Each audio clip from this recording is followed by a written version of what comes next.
b2 and trade things off, there's going to be a loose b3 pawn in a lot of these variations. So he's being very frustrating. Yeah, he's going the other way. If the pawn pushes forward to a3, you have that a2 pawn loose, but it doesn't really matter because black has no way to attack a2 at the moment. So white can sort of keep this formation. He may indeed go king h5. The black queen is totally out of the game. This looks like a crazy king advance, but notice how he's keeping everything on the light squares.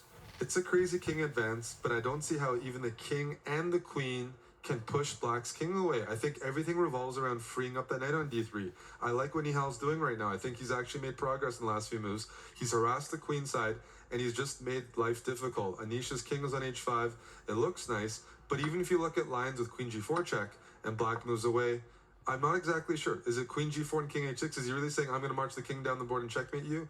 If he is the case, that's spectacular, and I'm all for it. Yeah, I mean, king h6, there's always bishop f8 check once the black king moves away. We do see Nihal bring the queen back. The other thing is the time. While Anish maybe hasn't made total progress, and I agree, Nihal's position has improved, the clocks have gotten lower, and because Anish needs a win in this game, this is all in his favor. Yeah, the fact that the knight, queen, bishop, queen, they're all on the board, you take this position with a minute on the clock, I favor white significantly. White has easier pre-moves, better minor piece, better end games, but he still needs to continue what he's doing, prolonging the game, giving Nihal things to think about. Big question, queen a2 is, because that's a very forcing idea, you allow queen h6, queen takes f6 maybe, but the queen on a2 can also give a nasty check from behind, queen e2 check, forking the knight and the king. It's also attacking the f2 pawn, it's attacking the b3 pawn. The good thing for Anish is he anticipated if queen a2, if he doesn't see anything, he can just play queen d1.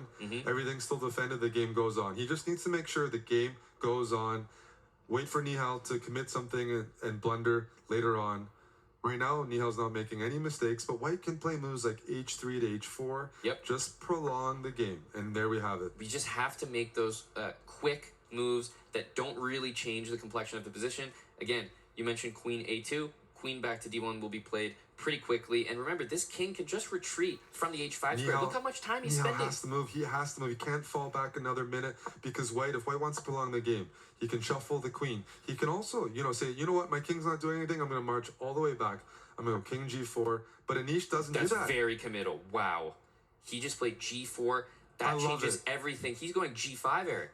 He recognizes that his king is safe on h5. The only way to checkmate that king, you somehow need to get your king on g7 and get a queen on h6. That doesn't seem possible at all in these positions. So that's a really, really interesting read by Anish, understanding that his king is safe there. And by pushing these pawns on the king's side, that's going to put Nihal under immense pressure. Well, I know this is not going to happen, Eric, but queen f8, queen g7, and queen g6 actually does lead to a potential checkmate there, sacrificing the queen. So there are ways that things can go wrong, but of course, very unlikely, and that's very hard to orchestrate. That would be really nice. That's easy to miss, Samania. That's right. Queen f8, queen g7, queen g6, queen b8 played. I wonder, are you going to play g5? The problem is the b3 is hanging. He goes g5 anyways. This is very committal as well. But remember, he's introducing new threats to the position. All of a sudden, queen e8, you can't bring that king up because there's pawn to f6. There's threats here, Mon. If you take on b3 in the future, there's queen e8 check. If bishop f8, there might be knight e5. Anisha's banking on his attack working here. He doesn't mind giving up the b3 pawn. But this is committal, Eric. I thought that he could have shuffled a bit more. Instead, he's turning this game into a bit of a mess. He could have played queen d1 first. That's right. He's banking on this working, and he's going for it right away. But what is he thinking about? What alternatives are there besides h takes g5? I mean, I guess f6 could be a consideration. And then, if black takes on h4, maybe queen g4 comes in. So he might feel like this is a moment where he wants to put the move f6 on the board. He also might not be 100% sure of these calculations after h takes g5. Queen takes b3, queen e8, knight e5. Black can defend with queen b7. He has to have something. Anish is behind on the clock now. He had almost a 1 minute time advantage, and I just don't get it. And the queen can check from behind. Queen b3, queen d1. Absolutely. Even if you don't find the mate or win, Anish is trying to calculate a win here. Yeah, he's trying to force a mate. He doesn't need to do that. He was doing everything right before. Why is he behind on the clock? This is what I mean. Completely unnecessary. Yep, maybe queen c8. That's a tricky move. If h g5, there's queen h3 mate.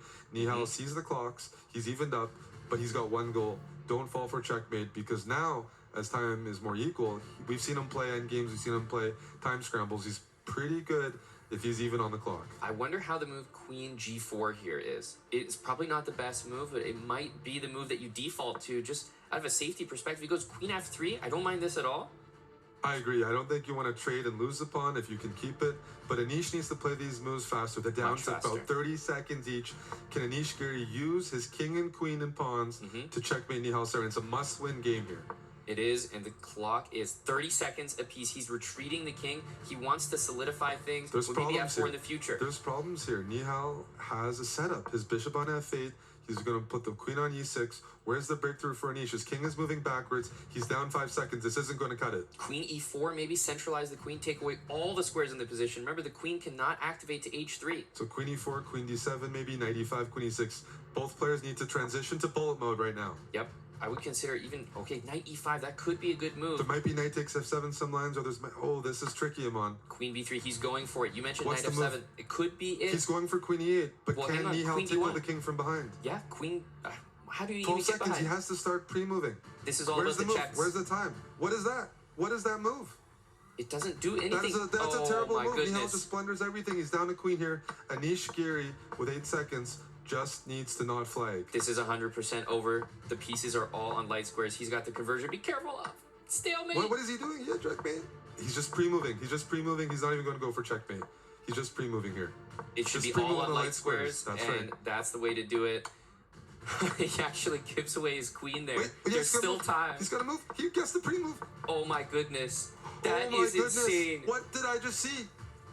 Anish pre-moved Queen H5. he Nihal lost catches his it, queen. and he lost all his pawns. But Eric, he lost all of his pawns. What did I just see? He could have put the king near the pawn to He just could have protect it. anything. King on light squares in. Amon, I mean, I was calling the game is over. We thought it was over. I can't believe what we just saw. It is 2-0. S8UL Esports wins the match. Nihal and the players are having a smile about that one. Eric, I can't believe that might be the most insane finish we've seen thus far. Or we will ever see. We've spoken about Nihal under 10 seconds, but again, this was really poor play from Anish. He's up a queen, up on time. It was 8 seconds to 7 seconds, and he decides to somehow find a way to lose all of his pieces.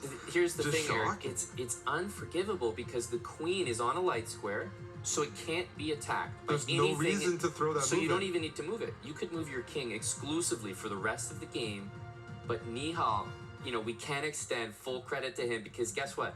He should have still flagged that game. He took the queen and then he still orchestrated the quickest possible way to capture every single pawn on the board, even though he actually won the game, but a draw would have been enough, Eric.